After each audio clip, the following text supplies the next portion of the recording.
Selamat malam semua. Kali ini saya akan melanjutkan materi tentang ISA 500. Apa yang dimaksud dengan prosedur penilaian risiko? Prosedur penilaian risiko yang pertama adalah dilakukannya wawancara, analisis, inspeksi, dan observasi. Dilakukannya wawancara perlu ditentukan dengan siapa saja, contohnya manajemen, banyak pihak atau orang lain.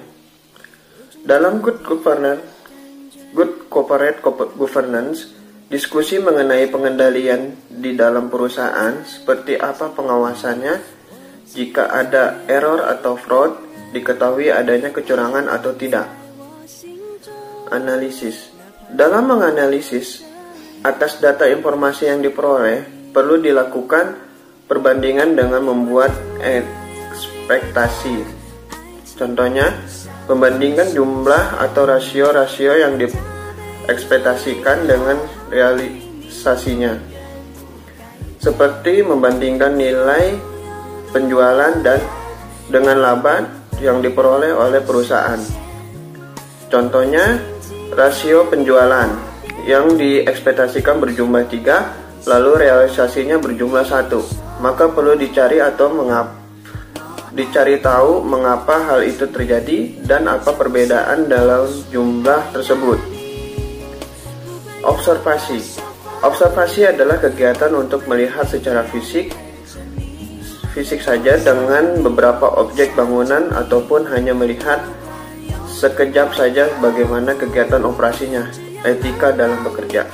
Contohnya adalah melihat beberapa gedung dan melihat para pekerja bekerja sebagaimana mestinya. Jika misalkan ada beberapa yang menyimpang, contoh saja pada etika berbicara ataupun kegiatan operasionalnya yang dianggap tidak sesuai dengan apa yang kita lihat, maka akan dilakukan kegiatan inspeksi secara mendalam. Inspeksi adalah kegiatan untuk melihat bagaimana macam dokumen yang ada, melihat kesesuaian dokumen dengan kegiatan yang telah kita observasi. Dokumen bisa berupa soft copy ataupun hard copy. Sebaiknya memeriksa melalui hard copy karena lebih enak dibaca. Contohnya adalah melihat peraturan kerja dengan mencocokkan dokumen dengan kegiatan observasi lapangan kita. Hal ini harus sesuai, begitu juga dengan laporan keuangannya. Misalkan ekspektasi kita kegiatan ini berjalan dengan baik, tapi laporan keuangan tidak baik, maka ada sedikit kejanggalan. Ada 4 prosedur untuk melaksanakan pengujian pengendalian, yaitu yang pertama, pengajuan pertanyaan kepada para karyawan klien. Yang kedua, pengamatan terhadap karyawan klien dalam melaksanakan tugasnya. Yang ketiga, melakukan inspeksi dokumen, catatan, dan laporan. Dan yang keempat, mengulang kembali pelaksanaan pengendalian oleh auditor.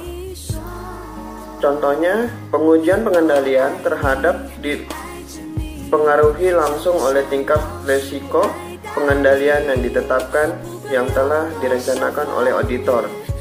Semakin rendah tingkat risiko pengendalian yang ditetapkan, semakin banyak bukti diperlukan yang harus dihimpun. Ada 8 prosedur untuk melaksanakan pengujian substantif, yaitu yang pertama, pengajuan pertanyaan kepada para karyawan berkaitan dengan kinerja tugas mereka. Yang kedua, pengamatan atau observasi terhadap personil dalam melaksanakan tugas mereka. Ketiga, menginspeksi dokumen dan catatan. Keempat, melakukan penghitungan kembali. Kelima, konfirmasi. Keenam, analisis. Ketujuh, tracing atau pengusutan.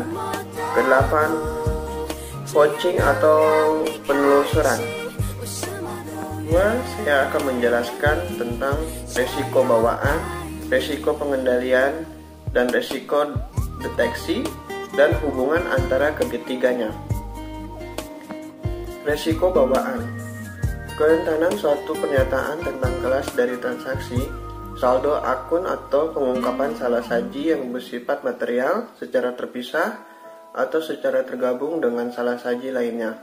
Sebelum memperhitungkan terkait atau pengendalian yang dimaksud untuk mengatasi risiko bawaan. Resiko pengendalian. Resiko di mana salah saji dapat terjadi dalam asersi mengenai jenis transaksi, saldo akun, atau pengungkapan disclosure dan bersifat material secara terpisah atau secara tergabung dengan salah saji lainnya yang tidak dapat dicegah atau dideteksi dan dikoreksi pada waktunya oleh pengendalian intern entitas. Resiko deteksi.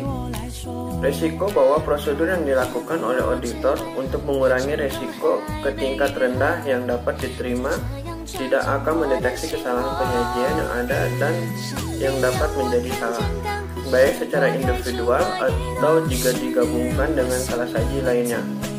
Hubungan antara ketiga resiko. Hubungan resiko bawaan, resiko pengendalian, dan resiko deteksi adalah untuk mengurangi resiko audit pada tingkat rendah yang dapat diterima. Dibutuhkan resiko deteksi yang dapat diterima cukup rendah saat resiko bawaan dan pengendalian cukup tinggi. Sebagai contoh, jika struktur pengendalian internal efektif dalam mencegah atau mendeteksi adanya jumlah kesalahan, misalnya resiko pengendaliannya rendah, maka auditor dapat melakukan pengujian substantif yang sedikit efektif. Resiko deteksinya tinggi.